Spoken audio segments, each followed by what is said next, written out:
บ้านเขาคนละแบบกับทางบ้านเฮาพี่น้องเบิ่งเขานะขนาดตัวเมืองน้อยซื่อๆบ่แม่นแขวงเนี่ยนี่มันเป็นเป็นตัวเมืองแขวงมันออกจากแขวงอันนี้4 เลน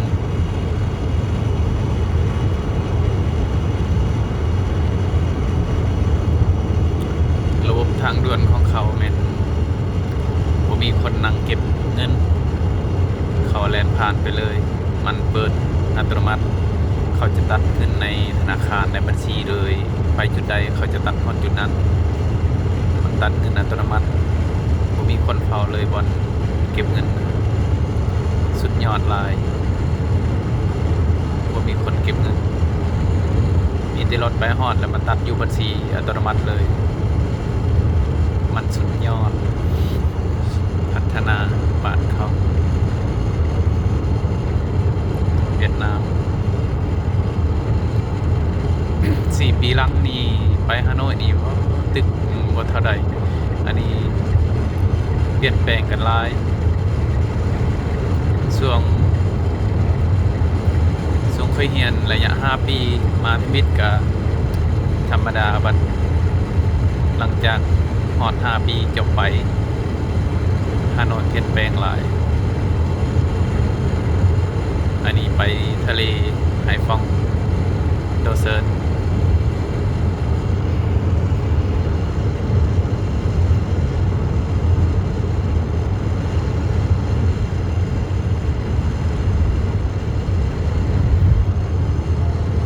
สุดยอดความพัฒนาบ้านเขา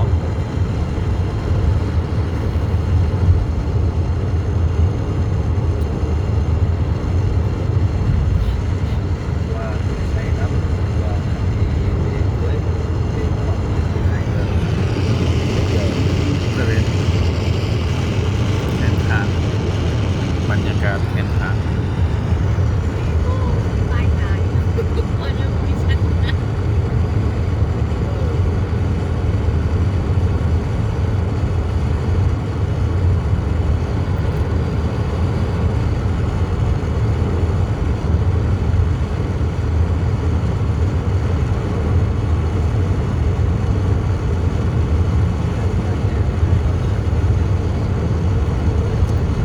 างด่วนหากผ่านจุดอันนั้นจุดเก็บเงินด้านหนึ่งเมื่อกี้นี้ทางด่วนเขานะ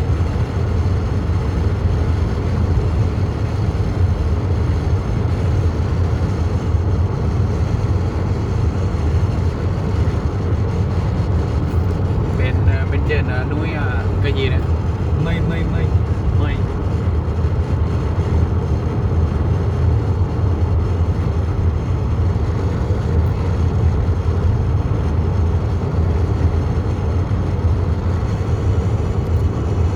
กำแพงกันอันนี้ก็สูงเติมเม็ดปลาย2 เม็ดมาจากกันระหว่างทาง4 เลน200 เมตร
แซ่ในวินฟาดก็เบาเยี่ยม นะ แซ่ในเบาเยี่ยมเตียนวินฟาด เบอร์ตีน้ำจำ น้ำจำดงนะอ่า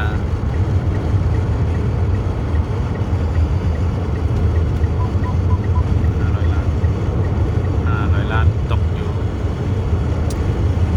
เงินกีบก็ตกอยู่400 ปลาย400ปลายล้านประมาณนั้น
รถจะแล่นสบายเลยบ่มีคน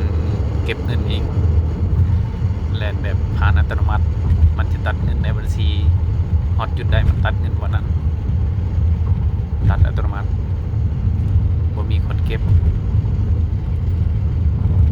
มันเปิดใหม่อันนั้นโดยอัตโนมัติเลยสุดยอดหลาย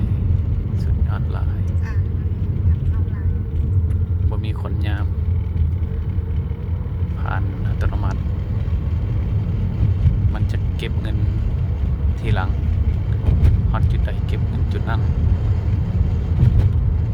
สุดยอดบ่ต้องรอทาให้คนเปิดไม่ละแย่นั่นมันเปิดเองมัน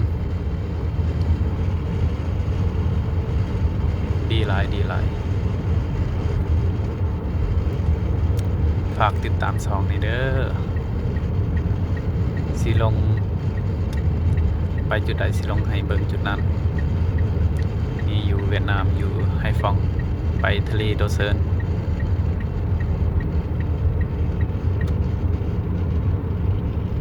ตอนแรงกลับไปสิไป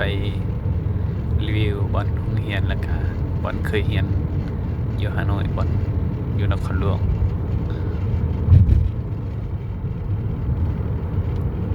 บ้านเมืองเขาพัฒนาหลาย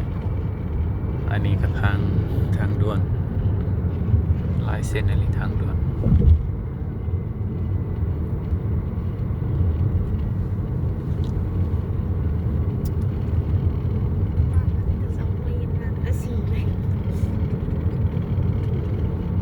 นี่ก็ฮอนด้านคือกันด้านเก็บเงินคือกัน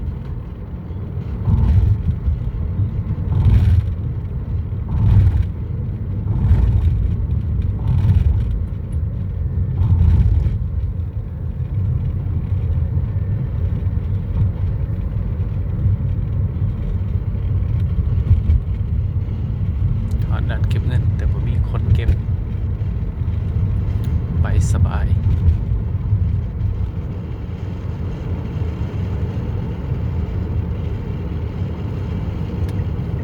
โดเซินแวะไปโดเซินแล้วทะเลโดเซินเส้นทางบ้านเขามันสุดยอด